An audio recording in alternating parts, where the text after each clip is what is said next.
पहले आपको बताता हूँ, 3 दिन पहले मैंने आपसे 2 या 3 दिन हो गए मैंने एक खबर आपके साथ शेयर की थी और मैंने आपको बताया था कैसे अरबों रुपए लूटे जा रहे हैं और कस्टम्स के अंदर ये कार्रवाई डाली जा रही है। कैसे वन विंडो से वहाँ से डाटा फीड किया जाता है और गाड़ियाँ जो हैं वो इलीगल तरीके से, जो नॉन कस्टम गाड़ियाँ हैं, बड़ी कीमती लग्जरी गाड़ियाँ जिनके ऊपर 2 करोड़ से लेके 3 करोड़ 4 करोड़ 5 करोड़ तक भी बाज़ गाड़ियों के ऊपर ये कस्टम्स बनता है, ड्यूटी बनती है। और ये खामोशी के साथ ऑक्शन में उनके नंबर फीड कर दिए जाते हैं, उनका डाटा फीड कर दिया जाता है। हालांकि वो गाड़ियां कभी भी ऑक्शन नहीं होती और खामोशी से एक रसीद जारी करवाई जाती है, उस रसीद के ऊपर नंबर लगवा लिए जाते हैं और इस तरह सैकड़ों गाड़ियां पाकिस्तान के अंदर ये बड़े बड़े लोग लेकर फिर रहे हैं। कोई खुद लेकर फिर रहा है, किसी ने पैसा कमा लिया है, तो ये अरबों रुपए का चूना पाकिस्तान की सरकार को लग गया है और ये पाकिस्तान के खजाने को एक्चुअली चूना लगा है, पाकिस्तान के आम आदमी को ये चूना लगाया गया है। लूटने के तो एक से एक नए तरीके ये लोग ढूंढते हैं। बहरहाल ये जब तहकीकाती खबर मैंने शेयर की उसके बाद अब क्या हुआ वो मैं आपको बता देता हूं। इसकी जो है वो इशू की इंसिडेंट रिपोर्ट पहले तैयार हो चुकी है और कल ये इसकी इंक्वायरी रिपोर्ट एक सामने आई है।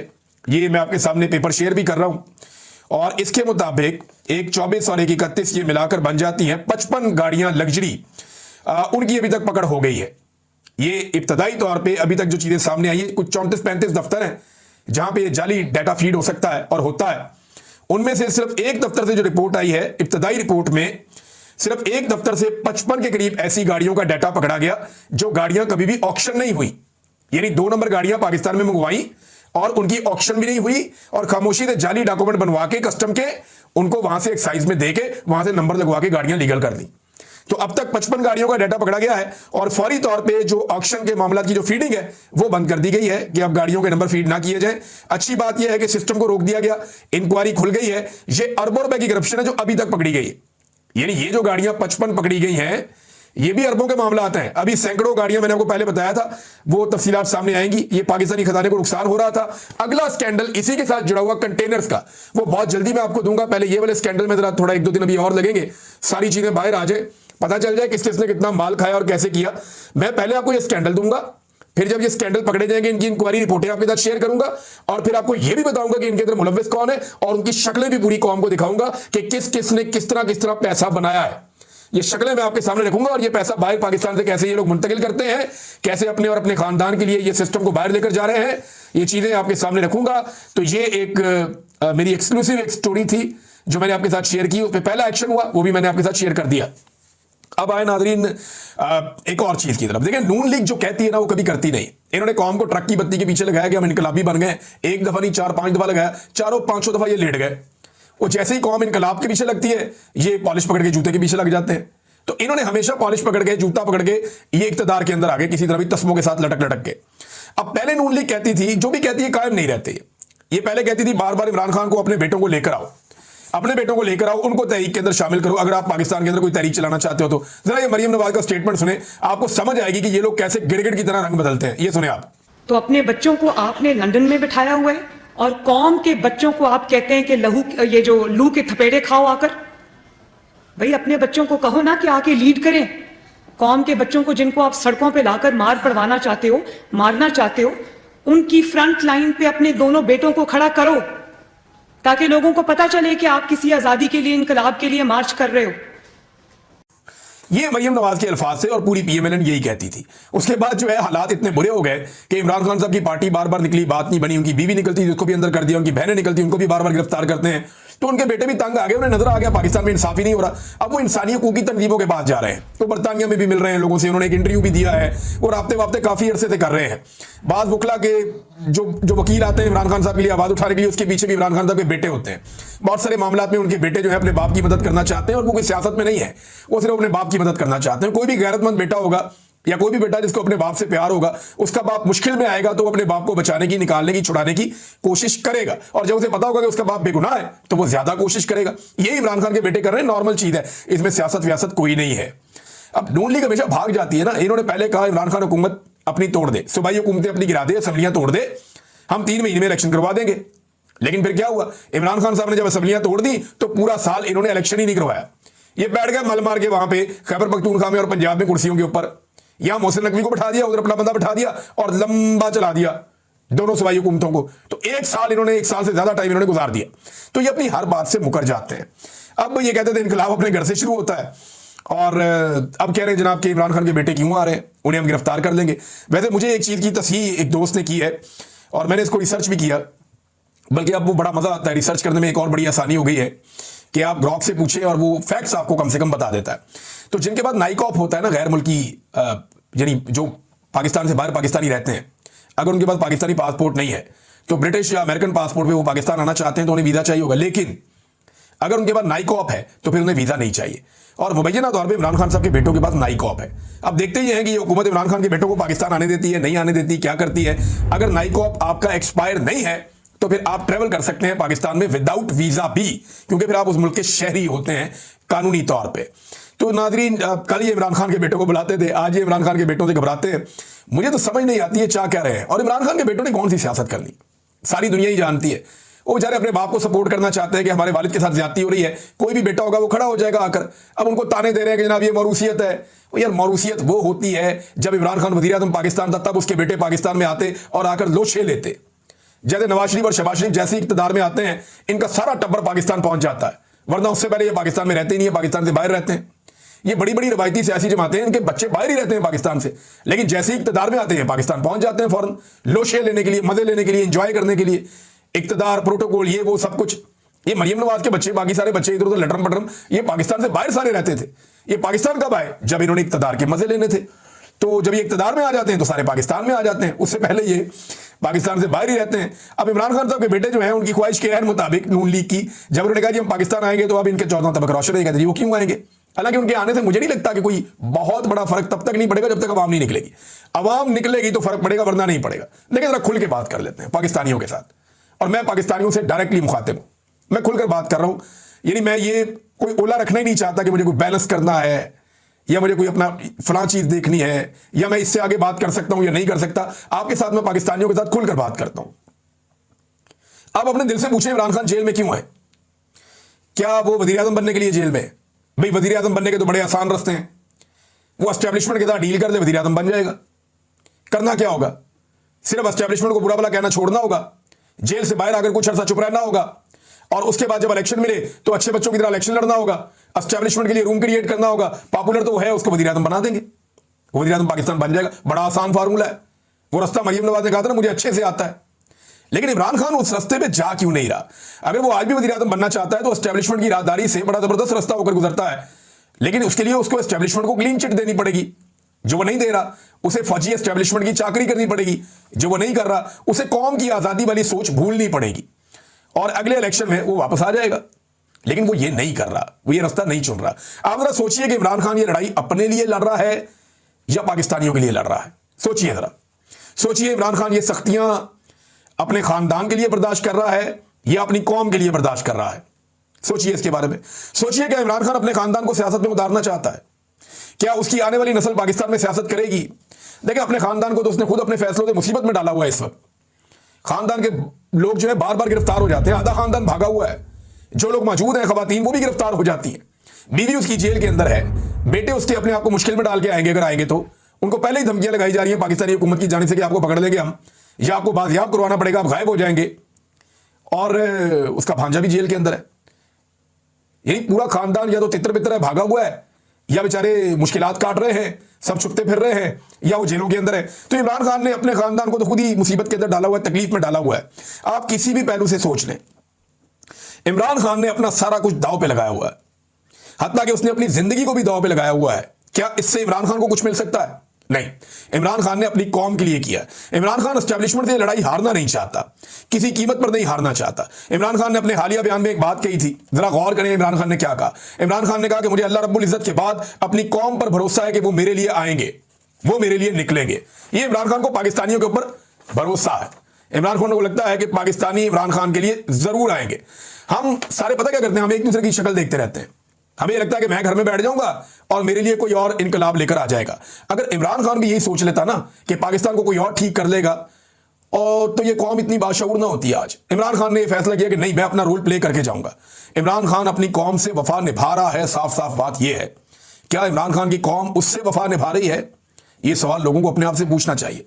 क्या आज़ादी की कीमत अदा करने के लिए इमरान खान तो तैयार है, वो तो कीमत अदा कर रहा है। वो कह रहा है कि मुझे आज़ादी चाहिए, रिहाई नहीं चाहिए, मैं कैद को तरजीह दूंगा गुलामी पर। ये इमरान खान कह रहा है। तो क्या आजादी की कीमत अदा करने के लिए बाकी पाकिस्तानी भी तैयार है? यानी मुझे अगर दौराने जबरी गुमशुदगी जब मुझे उन्होंने गायब किया हुआ था आईएसआई ने, मुझे कोई आंख से भी इशारा कर देता था ना कि बाहर लोग खड़े हैं या बाहर लोग हक के लिए आवाज उठा रहे हैं, बाहर लोग मजामत कर रहे हैं, यानी एक दो दफा मुझे इस तरह की छोटे मोटे हिंट मिले, तो मुझे अंदर उस कैद के अंदर इतना हौसला और इतनी ताकत मिलती थी। और वो हमारा अल्लाह रब्बुल इज्जत है ना, अल्लाह ही रब्बुल इज्जत है हमारा, जो हमें सब्र भी देता है और इस्तकामत भी देता है और हौसला भी देता है। तो अल्लाह बड़ा मेहरबान है। तो मैं आपको ये कहना चाहता हूं साफ साफ बात, आपको कोई प्लेट में रख के आपकी आजादी, आपकी खुद मुख्तारी या आपकी इज्जत नहीं देगा। अपने मैंडेट की इज्जत करवानी है तो आपको खुद करवानी पड़ेगी। अपने फैसलों को इस मुल्क के ऊपर नाफिज करना है तो आपको खुद करना पड़ेगा। आपने अगर इदारे ठीक करने हैं, मुल्क को ठीक करना है, सही डगर पे पहुंचाना है, तो ये लोग नहीं पहुंचाएंगे, आपको खुद करना पड़ेगा। बगैर तकलीफ लिए आपको कुछ मिलने वाला नहीं है। हाँ, जितने कम लोग निकलेंगे उतनी ज्यादा तकलीफ होगी, जितने ज्यादा लोग निकलेंगे उतनी कम तकलीफ होगी। अगर सारा पाकिस्तान बाहर आ जाता है तो ये एस्टेब्लिशमेंट, ये हुकूमत, ये फॉर्म 47 की जाली हुकूमत, इनकी टकेगी औकात नहीं है, ये कुछ नहीं बेचते। सिर्फ पाकिस्तानी अगर ये फैसला कर ले कि उन्होंने अब हकीकी आजादी लेनी है, यानी पाकिस्तानी अगर ये फैसला कर ले कि आज के बाद उन्होंने पाकिस्तान के अंदर रूल ऑफ लॉ कायम करना है, आजादी इज़हार राय कायम करनी है, और पाकिस्तान के अंदर जो है वो इंसानी हकूक की पामालियां बंद करवानी है, मैंडेट का एहतराम करवाना है, पाकिस्तान में कानून सबके लिए बराबर होगा। अगर ये सारी चीजें आज पाकिस्तान की आवाम सोच लें तो पाकिस्तान की आवाम ये हासिल कर सकते हैं। डिफाइनिंग मूवमेंट होते हैं ना, आपको आज मौका मिल रहा है, ये मौका आपको रोज नहीं मिलेगा। कौमों की जिंदगियों में मौके मिलते ही नहीं होते, कई लोग पैदा होते हैं, मर जाते हैं, उन्हें लड़ने का मौका ही नहीं मिलता। और आप खुशकिस्मत है, आपको मौका मिल रहा है कि आप अपने हक के लिए खड़े हो सकते हैं।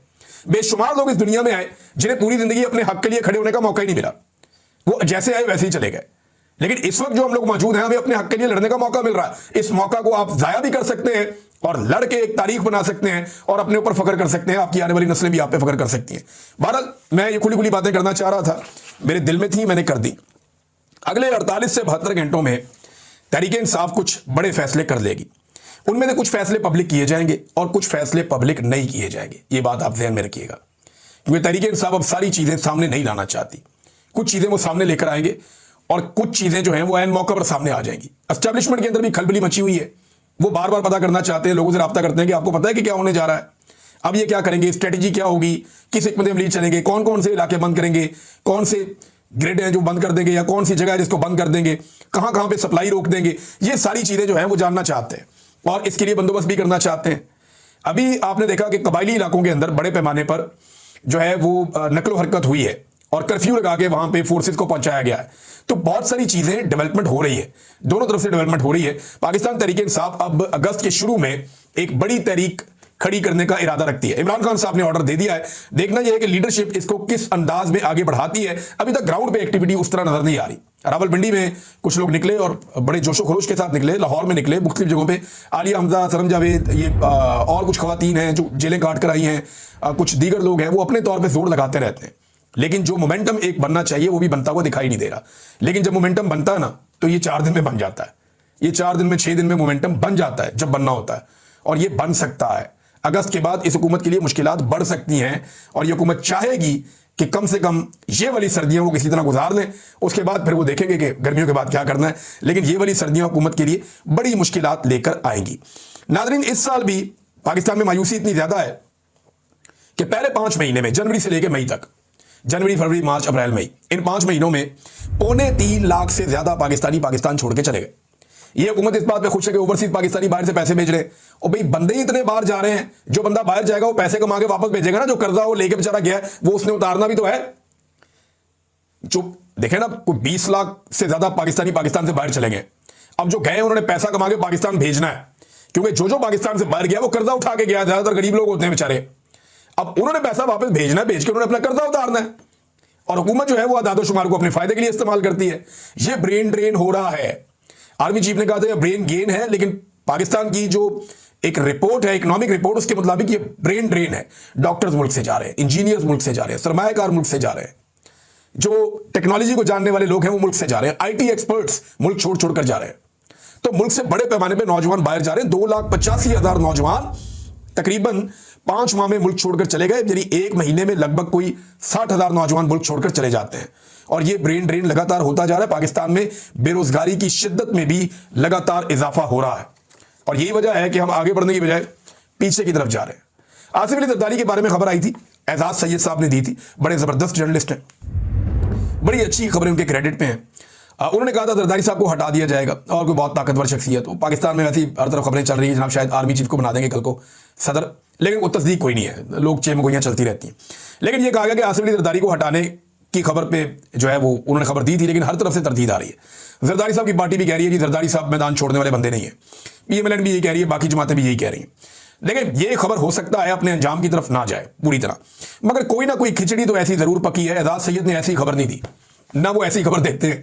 ये खिचड़ी पकी जरूर है, पकाने की कोशिश जरूर की गई होगी, लेकिन ये पकड़ी है या नहीं पकड़ी इसके बारे में भी कुछ नहीं कहा जा सकता। लेकिन जैसे पाकिस्तान में चीजें होती हैं ना, पाकिस्तान में किसी भी डेवलपमेंट को आप नजरअंदाज नहीं कर सकते किसी भी चीज को, कि ये शायद कभी नहीं होना, तो ये आप नजरअंदाज नहीं कर सकते। नादरीन, अब बदकिस्मती से ये नौजवान पाकिस्तान के वजीर खारजा भी रहे हैं, माजी में इनकी इंटर्नशिप करवाई गई थी वजीर खारजा के तौर पे, और इनको ये एस्टेब्लिशमेंट देख रही है कि हमने इस बंदे को बहुत जल्दी है जनाब वजीर आजम पाकिस्तान भी बनाना है। जरदारी साहब भी कह रहे हैं कि अपनी जिंदगी में वो बिलावल को वजीर आजम बनता हुआ देखना चाहते हैं। एस्टेब्लिशमेंट की चॉइस कोई भी हो सकती है।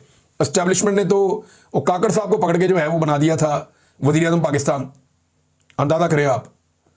और जो काकड़ साहब थे उनके काम आप चेक करें, ये ऑडिटर जनरल ऑफ पाकिस्तान की रिपोर्ट है। ये रिपोर्ट क्या कह रही है जरा ये देखें। वो ये कह रहे हैं कि 300 अरब की गंदम इंपोर्ट करने का फैसला, अब ये $1 अरब से ज्यादा की है, 300 अरब रुपए की गंदम इंपोर्ट करने का फैसला बदनीयती पर मबनी था। और ये ऑडिटर जनरल की रिपोर्ट है। इससे लोकल किसान को, पाकिस्तान के अंदर जो किसान है उन्हें और कौमी खजाने को नुकसान पहुंचा है, प्राइवेट इंपोर्टर्स को फायदा पहुंचाया गया है। अब बताएं कौन पूछेगा इनसे कि आपने पाकिस्तान का 300 अरब रुपए का नुकसान कर दिया? कौन पूछेगा इनसे? कौन इनसे जवाब लेगा? ये तो एस्टेब्लिशमेंट के चाहते हैं, ये तो स्याह करे सफेद करे, इन्हें पूछ ही कोई नहीं सकता।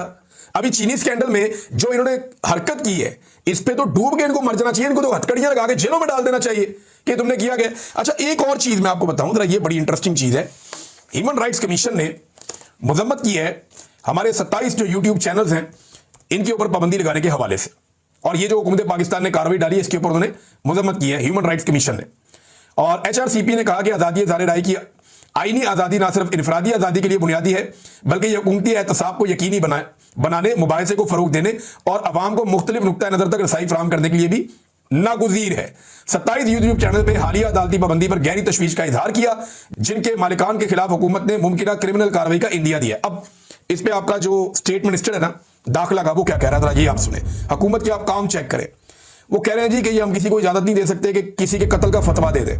ये जो 27 चैनल है ना, इनमें से अगर किसी ने किसी के कत्ल का फतवा दिया ना अपने चैनल पे बैठ के, तो लाओ दिखाओ कहां दिया है। किसी के सर की कीमत लगा दें, लाओ दिखाओ इन चैनल्स में से किसने सर की कीमत लगाई, और जिसने लगाई है फिर आप उसके ऊपर कार्रवाई अकेले पे करें ना। 27 चैनल आपने इसलिए बंद कर दिए कि वो नाकदीन है। वो ये बताते हैं कि आपने लास्टिक की शलवार पहनी हुई है, वो ये बताते हैं कि आप जाली हुकूमत आप लाकर बैठ गए हैं, वो ये बताते हैं कि आपने अदलिया को कंट्रोल कर दिया है, वो ये बताते हैं कि आपने पाकिस्तानियों की मईशत को तबाह कर दिया है, और आपने सरमायाकारी लाने के नाम के ऊपर पाकिस्तान में सरमायाकारी की 50 साल की जो पुराना रिकॉर्ड था कम तरीन सरमायाकारी का, वो भी तबाह कर दिया आपने, क्रॉस कर गए हर लिमिट। और उसके बाद जनाब ये भी कहा इसी मिनिस्टर ने कि कोई ऐसी मजहबी बात कहकर जान को खतरे में डाल दे किसी और की। आप कहां किया है किसी ने? किसके बारे में बात कर रहे हैं? यहूदी एजेंट का इल्जाम इमरान खान पे किसने लगाया? आपने लगाया। तौहीन इस्लाम के इल्जाम इमरान खान पे किसने लगाए? आपने लगाए। गद्दारियों और बगावतों के मुकदमे किसने बनाए? आप लोगों ने बनाए। बंदे कत्ल चौकों के अंदर आपने करवा दिए, और आप जो यूट्यूब चैनल पे बैठ के बात करने वाली इख्तलाफी आवाजें हैं उन्हें कुचल रहे हैं झूठे इल्जाम पे। अगर आपके इल्जाम सच्चे होते ना वजीर मुमलिकत बराए दाखिला साहब, अगर आपके इल्जाम सच्चे होते ना तो आप कम से कम इन सहाफियों को मौका देते हमें कि हम अदालत में आकर सामने खड़े हों और अपने इल्जामात का दिफा करें। हम बताएं कि हमारे खिलाफ झूठे इल्जामात लगाए गए हैं। ये जो खुफिया कार्रवाई आपने डाली है ना अंदर खाते, ये आपके दिल में चोर था। आपने फ्रॉड किया पाकिस्तानी कौम के साथ, पाकिस्तानी मीडिया के साथ।